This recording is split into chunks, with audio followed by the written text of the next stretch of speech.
တစ်ဖက်ကလည်းကျွန်တော်အသင်းအနေနဲ့ကျွန်တော်ဒီနေ့ season 3မှာပြန်လည်ပြီးတော့ဖွဲ့စည်းလာတဲ့ Wyvern တို့ရဲ့ပွဲစဉ်စတင်လို့လာခဲ့ပြီပဲဖြစ်ပါတယ်အဲ့တော့ Wyvern အနေနဲ့ဒီပွဲစဉ်အတွက်မေးခွန်းတစ်ခုရှိတယ်ဒါကတော့ Team 7ရဲ့သူတို့ရဲ့စံချိန်တွေဖြစ်တဲ့ပထမအပတ်တွေဆိုရင်နိုင်မာတွေကျမ်းမာတွေဆိုတဲ့စံချိန်တွေကိုချိုးဖြစ်သွားနိုင်မလားဆိုတော့ကျွန်တော်မကြိုင်ခင်ချိန်တွင်းမှာ Land of Down ထဲမှာပဲကျွန်တော်တို့တွားရောက်ပြီးတော့ကြည့်ရှုရမှာပဲဖြစ်ပါတယ်ဟုတ်ပါတယ် MSS season 3ဒါပထမဦးဆုံး day number 1 match number 1ပွဲစဉ်ဟာစတင်လို့လာခဲ့ပြီပဲဖြစ်ပါတယ်ဒီအချိန်မှာနှစ်သင်းလုံးရဲ့အားပြိုင်မှုတွေလည်းကြည့်ရှုရမယ် ST14 ပြောသလိုပဲကျွန်တော်တို့ဒီ Team 7ရဲ့တောက်လျှောက်ဆိုလို့အစင်လာရပွဲစဉ်တိုင်းအဖွင့်ပွဲစဉ်တိုင်းမှာရလက်ကောင်းခဲ့သမျှအရာတွေအားလုံး Wyvern e-sport အနေနဲ့ဒီအချိန်မှာခြေဖြတ်နိုင်မလားဆိုတဲ့အရာတွေကစိတ်ဝင်စားဖို့တော့ကောင်းနေပြီ OP တွက်ကတော့ဗျာကျွန်တော်လက်ရှိအနေထားမှာသူ့ရဲ့အကြိုက်ဆုံး hero တစ်ကောင်ဖြစ်တဲ့ Grander ဘလို့ပဲ nerf ဘလို့ပဲနေ hero တစ်ကောင် nerf တာနဲ့ကျွန်တော်တို့ဒါ player ကို nerf တာနဲ့တူတော့မတူဘူးဗျာ player တော့သွားပြီး nerf လို့တော့မရဘူးအဲ့တော့မေကွန်းနေတော့ရှိရဒီပွဲမှာဒါကျွန်တော်တို့ဒါ minions တွေထက်ရမယ်ဆိုရင်တော့ကျွန်တော် OP mania ဖြစ်ပြီဗျာနော် OP mania လို့ပဲကျွန်တော်တို့နာမည်ပေးရတော့မယ်အလဲမှာ Marcel ကတော့ထုံးစံအတိုင်းလေးပဲဗျသူရဲ့ passive ကကြတော့အဲ့လိုမျိုး snapshot လေးတစ်ခုကသွားပြီးတော့ပါနေ platinum shot play ဆိုတဲ့အရာလေးကသွားပြီးတော့ပါနေရပေါ့နော်အဲ့တော့သူ့အနေနဲ့တစ်ဖက်အတင်းရဲ့ vision တွေပါလိုက်ထောက်ရတာတော်တော်လေးကိုအားကောင်းနေဗျပြီးတော့ spare တွေပါလေကျွန်တော်ပြန်ပြီး immune ထားလို့ရတယ်ထောက်ရတယ်ထုံးစံအတိုင်းပဲ Jang Apex ဆောက်တော့လာပြီဗျဘက်ကနေပြီး spotlight တောက်လျှောက်ဆိုထောက်ရတယ်ကျွန်တော် super bad အိုး energy back pro impact ကတော်တော်ကြီးကိုနားတယ်ဗျတစ်ဖက်ကနေပြီး instant ပြတ်သွားတဲ့အနေအထားတစ်ခုလောက်အထိကိုရှိသွားခဲ့တယ်စီယံဒီလိုမျိုး early game ထဲမှာတပေါင်းတစ်ပေါက်စီ hero game လေးယူထားတာ Wyvern အတွက်ဒီလိုမျိုး main game time မှာတော်တော်လေးကိုတော့အားသာချက်တော့ဖြစ်လိမ့်မယ်ဒါတော်တော်လေးအန်နေများတဲ့အရာတခုလို့ပြောရမယ်ပုံမှန်တမန်ရိုးကြသွားနေတဲ့ဘိုင်းတွေမှာ Team 7ဒီ early game အသာစီးရတယ်ပြီး Jang Apex သွားတဲ့ပုံစံတွေမှာသူတို့အသာစီးရတယ်ဒါပေမဲ့အဲ့သွားနေတဲ့အရာတခုသူတို့အနေနဲ့ဒါ Rathan တခု Wyvern ကချိုးပြတ်သွားနိုင်တယ်လို့ပြောရမယ်ဒီတိုင်းဆိုရင်တော့ first fight မှာသိမလွယ်တော့သူတို့သွားခြင်းခဲ့တဲ့ man မျောမှန်းထားတဲ့အတိုင်းဖြစ်မလာတော့ဘူးလို့ကျွန်တော်ပြောလို့ရမလားမှန်ချက်နဲ့နှမ်းထွက်လေးများကြိုက်မလားပေါ့လေဒီຢာတွေကတော့စောင့်ကြည့်ရမယ်ဗျဒါပေမဲ့တစ်ဖက်မှာတော့ Wyvern အနေနဲ့သူတို့ရထားတဲ့ draft index အစီအ in game ကျွန်တော် play style ကတော်တော်ကောင်းကောင်းမွန်မွန်ဆော့နေတယ်တစ်ဖက်ကနေပြီး Team 7အနေနဲ့သူတို့ရဲ့ timing လေးတွေကိုပြန်လည်ပြီးတည်ဖို့အတွက်လိုအပ်မယ်ဗျ draft index ထဲဟိုကသူတို့ရဲ့ jungle တွေကို invade လောက်လာနိုင်မဲ့ hero တွေအကုန်လုံးကိုတော့ banner ကလေးကိုတွေ့ရတယ် lucky soul saver ထပ်ပြီးပေးထားတဲ့ဂျားထဲမှာတော့နည်းနည်းလေးကတော့လိုအပ်ချက်လေးတော့သွားပြီးရှိနေရဗျ Resilio အနေနဲ့ ultimate ရထားတဲ့အနေအထားတစ်ခုမှာတော့တစ်ဖက်ကနေပြီး Team Wyvern ဘာတွေများဆက်လုပ်သွားမလဲဆိုတော့ကြည့်ရမယ်ဗျ first started fight ကတော့ ultimate သူတို့ရင် light down မှုကြိုးစားနေရ CK အနေနဲ့ကလည်းကျွန်တော် low HP တော့ဖြစ်နေတယ်တေချာတော့ကျွန်တော်ဒီနားမှာ reason လေးကို dash လာဖို့အတွက်နည်းနည်းနောက်ကျနေရပြီနောက်ကျသွားပြီဒီတိုင်းဆိုရင်တော့ဒါပေမဲ့ဒီတိုင်းဆိုသူတို့အနေနဲ့ဘယ်တစ်ဖြတ်ဆိုင်လို့ရတယ် ready တော့မဖြစ်သေးဘူးဆိုင်မှုပဲဘယ်တစ်ဖွင့်လိုက်ပြီဗျာဟုတ်တယ် throw blow ဖက်ကနေပြီး two man ထိန်းထားတဲ့ဂျားထဲမှာတော့ Temple အနေနဲ့ပြန်လည်ပြီးတော့ fall back ထားသေးရဲ့ဗျဒီကတော့သူ့မှာတော့ tsunami slam တော့ရှိတယ်ဒါပေမဲ့လည်းပဲဒီဘက်ကနေပြီးတော့ကျွန်တော် CN အနေနဲ့ spare ပိုင်းချားလေးရသွားပြီးတော့လိုအပ်နေသေးရဲ့ဗျ lucky CK ultimate တွေမရှိတော့ဘူးဆိုရင်အနေထားတစ်ခုမှာ Temple အနေနဲ့ပြန်လည်ပြီးတော့ fall back လိုက်တယ် Wyvern အနေနဲ့ဒီ target objective ကိုမတိုးလာတာလေးတစ်ခုကတော့စဉ်းစားနေရတယ်ဒီက40ကိုသွားစားတဲ့အချိန်မှာနည်းနည်းလေးကြာသွားတယ်ပေါ့ဗျာ better position ရ team 7ပို့ပြီးအသာစီးရသွားတယ် super cat လာ join မိမယ်သူတို့အနေနဲ့ damage ကကျွန်တော်ဒီအရန်ရှိမနေသေးတဲ့အတွက်ကြောင့်သူတို့ better ရှောင်လိုက်တယ်ဗျာ first started fight မှာကျွန်တော် team 7အနေနဲ့စတင်ပြီးတော့အနိုင်ရရှိသွားခဲ့တယ်ဒါ starter ရထားတယ်ပေါ့ဗျာအဲ့တော့ရှိရမယ်ကျွန်တော်ဒီ goal network ပိုင်းရမယ် reason လေးရိုးရဲ့ jungle ကတော့နည်းစောင့်ကြည့်ကြဖြစ်လာပြီဗျာဟုတ်တယ် spotlight ဖြတ်ပြီးတော့ဝင်ထားတဲ့ဂျားထဲမှာ tsunami slam နဲ့ tan ပြီးတော့ instant ပေးလိုက်ရပြီဗျာဒီအချိန်မှာတော့ Team 7သူတို့ရဲ့ timing လေးတွေကိုတော့ကျွန်တော်တို့ရှင်းရ season တွေလိုပဲသူတို့ရဲ့အချိန်ဟုန်လေးတွေစတင်ပြီးမြင်နေရပြီလို့တော့ပြောလို့ရပါတယ်စီးချက်တွေညီးနေတယ်เนาะကျွန်တော်တို့ဒါ OC ဒိုးဘက်ဝိုင်းလို့ပဲ early game minute တွေမှာတော့သူတို့အနေနဲ့အရင်ကျွန်တော်သွားလာတဲ့ဘိုင်းနေကျွန်တော်တကောင်လောက်တော့ဒါမှောက်သွားတယ်ဆိုပေမဲ့လက်ရှိအချိန်တွေမှာသူတို့ Rathan လေးပို့ပြီးချိတ်ဆက်ဖို့အတွက်เนาะကျွန်တော်တို့ဒါပြန်သွားထားတယ်နောက်မှ900ကျော်လောက်ပြန်သွားလာတယ် first starter ရတယ် hero key တကောင်ရတယ်ဒါဒီအချိန်က team 7ရဲ့သူတို့ movement အတိုင်းပြန်သွားနေတဲ့ပုံစံတစ်ခုလို့ပြောရမယ်ဗျာတန်ပေါက်ရဲ့လောက်ွက်တွေကိုပဲကြည့်ရမယ်ပေါ့နော်အဲ့လို super line အနေနဲ့သူ့ရဲ့ ultimate golden hour ရလာတဲ့အချိန်ကျရင်လည်းအသင်းပေါ်မှာဘယ်လိုမျိုး impact တွေသဲဆောင်လာမလဲဆိုတော့လည်းကြည့်ရမယ်ဗျာ super bat တယောက်ကတော့သွားပြီးရှိနေတယ် plan way ရဲ့ damage တွေနဲ့တောက်လျှောက်ဆိုတော့သူ့ရဲ့ air strike တွေနဲ့ပေးနေမဲ့တန်ကို OP နဲ့ CN နဲ့နောက်ပိုင်း battle team fight တွေကျရင်တော့ရှောင်ရှားဖို့အတွက်လိုသေးရဲ့ပြောရင်းဆိုရင်းနဲ့ပဲ air strike ပေးထားနည်းနည်းလေးများစောမလားလို့လက်ရှိကတော့သူတို့အနေနဲ့ဖမ်းမှုပြုဖို့ကိစ္စစဉ်းစားလိုက်တဲ့ပုံစံပဲတကယ်တော့ Kasaki ကျွန်တော်ဒီအချိန်မှာတန်းပေါက်ရဲ့ pick off နဲ့ပြန်သွားတဲ့ follow damage က team 7တော်တော်အလုပ်ဖြစ်နေတယ်လို့ပြောရမယ်အားဒီဂိမ်းမှာသူတို့တစ်ခါမောက်တာလွယ်လို့ရှိရင်ကျန်တဲ့ up and down သွားတဲ့ခံကင်းတွေရဲ့ first started 5 position ယူရတဲ့ဘိုင်းတွေကကောင်းတယ်ပါလာပြီဗျ tsunami slam ဆွဲဖို့တိုင်းဆိုရင် spotlight ပြန်ပြီးတော့ flicker နဲ့ fall back ထားသေးရဲ့ဗျဒီကတော့ Kafu save ဖြစ်နေသေးတယ်ဒီကအရေးကြီးဆုံးအရာဖြစ်လိမ့်မယ်လို့တော့ထင်တယ် Wyvern မှာတစ်ဖက်မှာတော့ super bad လဲလေကျွန်းလိုင်းနေတာတခုမှာ hero key ပြန်ပြီးပေးထားသေးရဲ့ spotlight ရသလောက်လေးပဲပြန်လဲပြီးတော့ပဲ fall back ထားသေးတယ်နော် tricking shot လေးနဲ့တောက်လျှောက်ဆိုသူလို့သူ့အနေနဲ့ mobility ဘိုင်းဆိုင်ရာမှာအသာစီးအားယူပြီးတော့တစ်ဖက်ကနေပြီးတော့ jungle lane zone တွေကိုလိုက်ပြီးထောက်မယ်ဆိုပြီးတော့ early timing နဲ့ စဉ်းစားလိုက်တယ်ဆိုရင်ဒီအချိန်မှာတော့တင်း7သူတို့တသက်ရပဲဗျတင်း4အောင်တော့ပြန်လဲပြီးတော့ရယူလာပါသေးတယ် မှုတော်တော်ဖြစ်တယ်လို့ပြောအောင်မယ်ဂျာမန်လေးကျွန်တော်တို့ဒါပြန်ခဲထားရမယ်ရတော့မရသေးဘူးပေါ့နော် frame ထဲမှာတော့သူတို့ပါမသွားဘူးစကတ်တာတွေကလည်းကျွန်တော်တင်း7အတွက်ရိုင်းနှုံးဖြစ်သွားပြီရဖို့အတွက်ပေါ့ဗျာအကြီးကကျွန်တော်ဂျန်ကသွားနေတဲ့ပတ်တန်တွေဒီချိန်မှာတော့ lucky သွားနေတဲ့အရာရော movement ရောတော်တော်မြန်တယ်လို့ပြောရမယ် reason လေးအနေနဲ့ Holy Crystal ပြီးသွားမဲ့ time တစ်ခုလောက်ထိ maybe တက်တဲ့ fight တစ်ခုလောက်ထိလာ join မဲ့အချိန်ကြီးဖြစ်သွားပြီပေါ့ဗျာ9မိနစ်တိုင်မယ်တာတယ်လေးကလည်းနှစ်ခါရသွားပြီဆိုတော့တန်ပေါက်ရဲ့အလုပ်ကတော့ရှင်းသွားပါပြီသူ OPO golden time လေးရအောင်ဖန်တီးပေးဖို့ပဲလိုတော့တယ် fleeting time ကလည်းပြီးသွားပြီ spotlight ထပ်ပြီးတော့ဝင်လာနေတာတစ်ခုမှတော့ tricking shot လေးနဲ့ဝင်လာခြင်းနဲ့ဆိုရင်နောက်ကနေပြီးတော့ recipe ဒါဆိုတော့ပေးလိုက်ကြမှာ spotlight ထပ်ပြီးတော့ပဲ hero key ပေးထားပါသေးတယ်ဗျာပြက်တယ်ဗျာနော်ကျွန်တော် recipe that sonata တွေကတကယ်ကိုကျွန်တော်တကောင်ဆွဲတကောင်အပါခေါ်အောက်မှာလေ 2v1 super cat ကိုတွားရှင်းမှုတော့ကြိုးစားနေတယ် priority ထားတာတော့ကျွန်တော်ဒီ challenge ဖြစ်တယ်ဆိုတော့ရန်ရောတက်ဖို့မလဲ 3v1 ဖြစ်သွားပြီကြီးမှတော့ရမယ် super cat အနေနဲ့အဲဒီတော့ပြရတယ်ဒါပေမဲ့ throw routine ဖမ်းနေတာအနောက်မှာ super back တော့ပြန်ချမယ်မယ်ပြီးတော့ပေးလိုက်ရပြီဗျာပြန်ပြီးတော့ forward ထားသေးတယ် tower လေးတော့ပေးလိုက်ရတယ် recently ကိုရောက်လာနေတဲ့ခုမှ notify base တောက်လျှောက်ဆိုပြီး lucky ကိုလိုက်ပေးနေတဲ့ကြားထဲမှာ super bad ပြန်ပြီးအဆုံးသတ်ထားသေးတယ်ဗျာ CK တယောက်ကတော့သွားပြီးတော့ကြံနေသေးတယ်ဆိုရင် CK ကိုအဆုံးသတ်ဖို့အတွက်ကတော့ damage ပိုင်းလေးမှာလိုအပ်ချက်လေးတွေကတော့သွားပြီးရှိနေပါသေးတယ်အောင်လိန်ချိုးခြင်းနဲ့ကျွန်တော် priority ထားမှုတစ်ခုရလိုက်တယ်ဒါပေမဲ့ lucky ပြန်ပေးလိုက်ရတဲ့ကိစ္စတစ်ခုဆိုတော့သူတို့ trading တော့ပြန်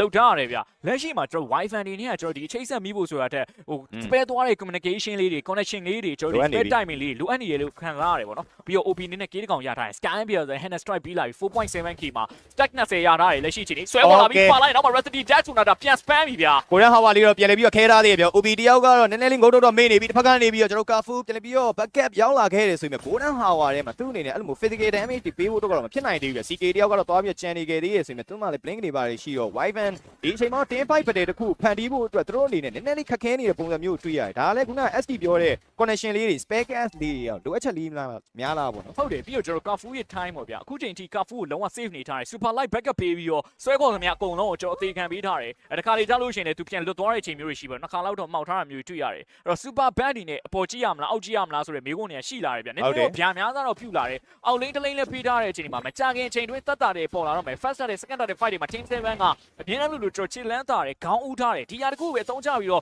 ့တက်တာတွေ fight ကိုလည်းလုံးဝမပေးချင်ဘူးဗျာ Wyvern အနေနဲ့လည်းဒီတစ်ခေါက်လာယူလို့မှမရဘူးဆိုလို့ရှိရင်နည်းနည်းတော့အန်ဒီများသွားပြီပို့ပြီးတော့ network different ပိုကွာခြားသွားဖို့ပဲများလိမ့်မယ်ဗျကာဖူရဲ့ strategy 3ရောင်းကိုပဲပြန်ပြီးတော့စောင့်ရတော့မလားပဲပေါ့နော်လုံးဝကျွန်တော် Demon Hunter Golden Staff လေးနဲ့ Cruiser Sky ပြီးသွားရဲ့အချိန်ကျရင်တော့ကာဖူရှိတဲ့ impact တစ်ခုတော့မျောလင်းလို့တော့ရတယ်အဲ့လို super line အနေနဲ့သူ့ရဲ့ Golden Hour နဲ့တစ်ဖက်ကနေပြီးတော့ကျွန်တော် teammate တွေနဲ့ကအဲ့လိုဘယ်လိုပြောပေါင်းဆက်သွားတယ်ဆိုတဲ့အရာမျိုးကျွန်တော်အခုချိန်ထိတော့မြင်တော့မြင်ရသေးဘူးပေါ့နော်ဒါပေမဲ့လည်းသူတို့တွဲထားတဲ့ hero တွေကအမှန်တိုင်းပြောရရင်အဲ့ Golden Hour တွေကိုပုတ် damage spell လေးလိုက်ပြီးတော့ပေးလို့ရတယ်ဆိုတဲ့အနေအထားမျိုးထဲမှာလည်းမရှိဘူးဗျဒါပေမဲ့ Kafu ကလောလောဆယ်မှာတော့ Golden Staff လေးကတော့ထွက်သွားခဲ့ပြီအဲ့တော့ Kafu ရဲ့ timing လေးတစ်ခုတော့ရှိမယ်နည်းနည်းတော့ပြစ်လို့ရမယ်နဲ့တူတယ်ဗျလက်ရှိချိန်ကြီးကသူသဖြင့် CK ကလည်း damage တက်လုပ်ပေးထားတဲ့အချိန်မှာ HP ပေးချာသူကသွေးတန်တက်မဲ့နှုံးနဲ့ပါလေအဲ့တော့အစင်တော့ပြေလောက်တယ်ပေါ့နော်လက်ရှိစလာပြီး snowball အတွက်ပဲဒီ purple buff တွေပါရအစလာတိုင်းဖို့တော့ကြိုးစားနေတယ်နည်းနည်းအချိတ်ဆက်လေးတစ်ခုလုံးဝရမယ် super back အနေနဲ့တော့ကျွန်တော် no back ကမှာ wings line ဝင်သုံးလိုက်ရတယ်ပြီးတော့ fine တော့ရှိတာမှန်ပေမဲ့ PUBG together နဲ့လည်းသူ့အနေနဲ့ထွက်လာတယ်ဗျပြီးတော့ fine timing ရတာတော့နည်းနည်းတော့မြန်လိမ့်မယ်ဒါပေမဲ့လက်ရှိမှာ team 7အနေနဲ့မြင့်မရှိရဲ့ first round ကိုပဲသူတို့ရအောင်ချိုးချင်တာအကြီးက turret ချိုးပြီးသွားပြီဆိုလို့ရှိရင်သူတို့အနေနဲ့နောက်ထပ်ကျွန်တော် map control လုံးလို့တော့ရပြီဗျ Tsunami Slam ထပ်ပြီးပါဝါနဲ့ဒီဘက် Golden Hour လေးနဲ့တော့တစ်ဖက်ကနေပြီး Super Can နဲ့ OP ကိုတော့ချုပ်ထားခဲ့လိုက်တယ်ဗျ Recently ကိုရောက်လာတယ်လို့တော့ 5 piece တိုင်းမဲ့လည်းတစ်ဖက်ကနေပြီး CK OP ရောက်လာရုံထွက်သွားသေးတယ်တန်ပေါက်နေနေတော့နောက်ကပြန်ပြီး forward line နဲ့ပချန်နေခဲ့တဲ့ Kafu တယောက်ကတော့ပြန်ပြီးပေးလိုက်ရတယ်ဗျဟိုးကျွန်တော်ပုံမှာတော့ wings line ဝင်နေလမ်းတော့တောင်းအပြင်ဘက်ကိုပြတ်ပန်းမဲ့ lucky ဒီညကိုတော့တကားဖြတ်ပြီးပေးလိုက်ပြီဗျာနော်သွားရှုပ်လို့မရဘူး 3 man down ရတဲ့အချိန်ဒီမှာ OP အနေနဲ့တော့ mega KD ပါရသွားလို့ hero key 4កောင်ရသွားတဲ့အချိန်မှာ stack ကတော့တော်တော်များနေပြီလို့ကျွန်တော်ဆိုရမယ်ဗျာ001နော်တော်တော်လေးတော့ပိုင်းနေတယ် OP လို့တော့ပြောလို့ရမယ် OP ရဲ့ထုံးစံအတိုင်းလေးပဲအဖွင့်ပွဲစဉ်လေးမှာတော့သူ့ရဲ့ performance တွေကတော့လုံးဝတသက်မထဲပဲသွားနေတော့မယ်ဗျာနောက်ကနေပြီးတန်ပေါက်ရဲ့ follower က9မိနစ်တိုင်မှာလေးကိုတိတိတလေးကိုကောင်းခဲ့တယ် OP ကိုတောက်လျှောက်ဆိုလို့ကြည်ပေးခဲ့တယ် super line လေးနဲ့လူမျိုး vision လာပြီးတော့ထောက်တာနဲ့အစားသူ့မှာ tsunami slam နဲ့တန်းပြီးတော့ pick up လုပ်လိုက်တာအဲ့အချိန်မှာနောက်က follower line နေတဲ့ OP ရဲ့ damage ကလည်းတော်တော်လေးကိုတော့အကောင်းနေခဲ့တယ်ဗျဘစ်ချူတော်တော်စကားပြောတယ်တည်ငြိမ်နေတဲ့အချိန်သူတို့သွားနေခဲ့တဲ့ Rattan ပုံမှန်တွေက Wyvern အတွက်ဒီနေ့ပွဲစဉ်မှာကတ်ခဲ့တယ်ကျွန်တော်ထင်တာတော့ဗျာ first blood ရရှိသွားတဲ့အချိန်ဒီမှာ Wyvern ဟာ team 7ကိုတော့ဒီအချိန်ဒီ flow နဲ့ line ငါတို့ကတီးထုတ်မယ်ဆိုတဲ့အချိန်တွေကိုကျွန်တော်ထင်ထားခဲ့တာဒါပေမဲ့ team 7ကသူတို့စီမှာငါတို့ဘယ်လောက်ထိကျန်းနေလဲငါတို့ရဲ့ဒီတိုင်အောင်ရဲ့ကြိုးတွေကဘယ်လောက်ထိ connection မိနေလဲခိုင်နေနေလေဆိုတာကျွန်တော်တို့ဒါနောက်တဲ့ case တွေယူတယ်ပြီးတော့ gain တွေလုပ်တယ်အခု first law တော့ကျွန်တော် Wyvern တွေနဲ့သွားယူလို့တော့လွယ်မှာတော့မဟုတ်ဘူး vision တော့ပြပေးထားပေမဲ့တကယ်တမ်းတိုးမယ်ဆိုရင်သူတို့အတွက်အန်ဒီများတဲ့အရာတခုဗျာဘိုးရဟာပါဗျာလော်ကြီးကိုပြေးပြီးတော့ခဲသွားခဲ့လိုက်တယ်ဒါပေမဲ့လည်းပဲတိုးဝင်လာတဲ့ teammate တွေကတော့လောလောဆယ်လက်မှာတော့ရှိမနေခဲ့ဘူးပေါ့လေအဲ့တော့ team 7ဒီချိန်မှာတော့ map control အသာစီးနဲ့ပဲသူတို့ရဲ့ Rattan လေးကတော့ခုနက SD ပြောသလိုပဲစီးချက်လေးသွားပြီးတော့မှန်နေခဲ့တယ် CN အနေနဲ့လည်း black wing တွေပါလာခဲ့ပြီဗျာဒီကမာဆယ် ရသွားတာတော့ဟုတ်တယ်ဒါပေမဲ့မာဆယ်နဲ့အဲ့လိုမျိုးတင်းနဲ့တွဲပြီးတော့တကယ်ကျွန်တော်ကွန်ဘတ်လုပ်တယ်ဆိုရဲတွဲလုံးမျိုးတွေကအခုချိန်ထိမမြင်တွေ့ရသေးဘူးဗျဒီຢာလည်းကျွန်တော် Wyvern အတွက်ကအခက်အခဲအတားအဆီးတစ်ခုဖြစ်လာလိမ့်မယ်သူတို့အတွက်ကာဖူရဲ့တိုင်ပင်တစ်ခုပဲသွားပြီးတော့ရှိမယ်ဗျ လက်ရှိအချိန်ကြီးကတော့မြင့်မရှိရဲ့ first down round ကိုတော့လုံးဝရိုးချစ်ကြီးရေးခန်းခန်း Wi-Fi မပေးတော့ဘူးအဓိကမင်းမချိုးဖို့လိုအပ်တယ်မင်းမချိုးတဲ့၍ reason လေးကို fan မင်းအတွက်အဆင်ပြေနိုင်တယ်ပြီးတော့ minion wave တွေပြန်ရှင်းရနိုင်တယ်ဒါပေမဲ့ဒီအချိန်ကတော့ပေးဖို့ပေးရမယ့်အချိန်ဖြစ်လာပြီဘာလို့လဲဆိုတော့ကျွန်တော် lot တက်လာတဲ့အချိန်ဆို second round လောက်ထိမပေးရဖို့အတွက်ပဲသူတို့အနေနဲ့ပြန်ဆောက်အောင်ပါတဖြည်းဖြည်းနဲ့ super bat reason လေးကို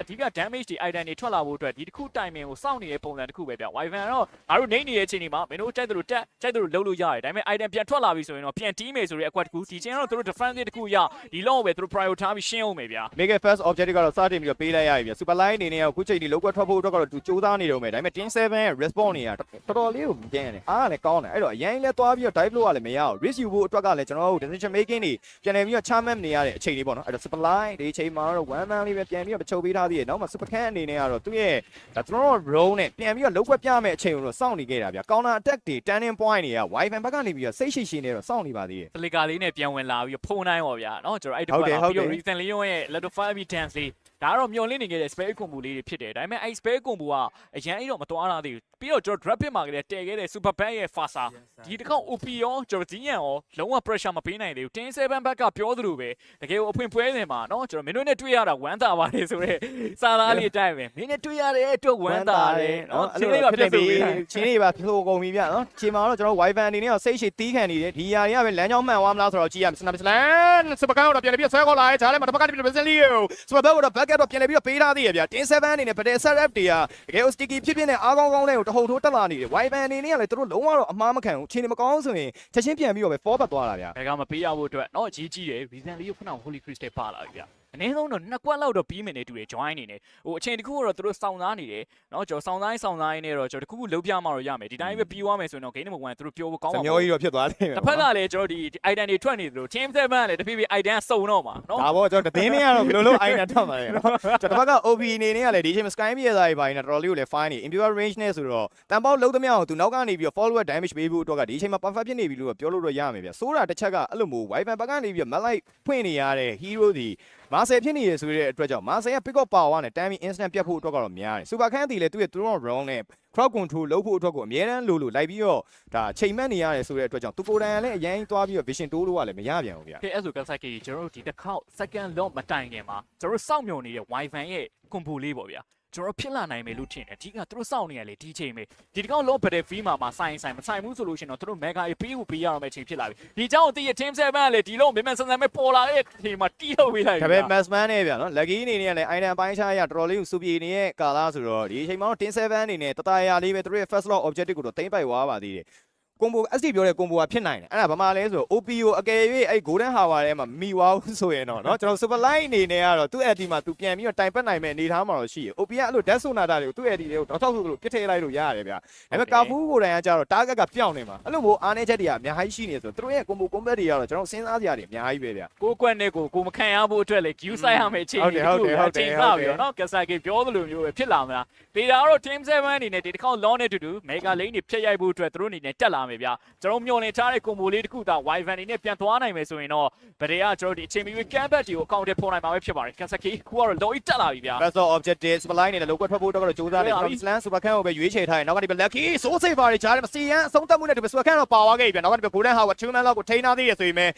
damage တွေရောလိုအပ်ချက်ကတော့သွားပြီးရရှိနေသေးတယ် low objective ကတော့ဒီတိုင်းကျန်နေတဲ့ data တစ်ခုမကဘူးတယောက်ကတော့ဒီအချိန်မှာမျှော်လင့်ချက်ရောင်ကြီးလေးကတော့ရှိနေသေးတယ် recently ကို left point base နဲ့ပြန်ပြီးတော့ defend ထားတဲ့ကြားထဲမှာတော့ mega တွေကတော့ဆက်လက်ပြီးတော့ပဲပေးရဖို့အတွက်ကတော့ရှိနေပါသေးတယ်ဗျာ wave ပါနေတယ် only mega တခုထိကိုပါ team 7အနေနဲ့ပြန်ပြီးတော့ focus ထားတဲ့အချိန်တွေတခုဗျာတစ်ဖက်မှာ minion wave ထွက်လာဖို့က second 40မှာထွက်လာဆွဲခေါ်လာပြီးပါလာသေးတယ်ဗျာ slam နောက်ကနေပြီးတော့ကျွန်တော် resty လေးနဲ့ to be supply ချက်ပြီးတော့အဆုံးသက်ခံထားရတယ်ဗျာ OP အနေနဲ့ကတော့သူ့ရဲ့ golden time တွေကိုအခုချိန်ထိကတော့တဲဆောင်ထားလို့မဲ့ Kafu defensive လုပ်ဖို့အတွက်အကောင်းဆုံးကြိုးစားနေတဲ့ channel supply ဆိုတော့ bad တောက်လျှောက်ဆိုသလိုပဲသူ့အနေနဲ့ကတော့ air strike ပြန်ပြီးတော့ defend ထားသေးရပဲ Resident Leo သွားပြီးတော့ stand နေတဲ့ကြားထဲမှာတော့ OP ပြန်ပြီးတော့အဆုံးသက်လိုက်ပါသေးတယ် HP super cat triple by OP Nace Mania OP အနေနဲ့တော့ OP Mania ရအောင်ကြည့်ဖို့အတွက်ကျိုးတော့ကျိုးသားနေနေရမပေးဘူးတော့ base ရနေမထွက်ဘဲနဲ့ Crystal Throw တော့ Team 7 Game number 1မှာတော့စတင်ပြီးတော့တိမ့်မိတ်သွားခဲ့ပြီပဲဖြစ်ပါတယ် တင်လာရပဲเนาะ OP Mania ကလေးယူဖို့အတွက်စူးစမ်းလိုက်တယ်ဆိုရင် Super Bug ကတော့လုံးဝမပေးသွားခဲ့ဘူးဗျာ base ထဲမှာကြောင်ကက်လိုက်ရင်းနဲ့ပဲပွဲစဉ်ကတော့ Team 7 Game number 1ကိုတော့တကယ်ကိုအမှားယွင်းမရှိနဲ့ပဲအဆုံးသတ်သွားရလို့တော့ပြောရမယ်ဗျာ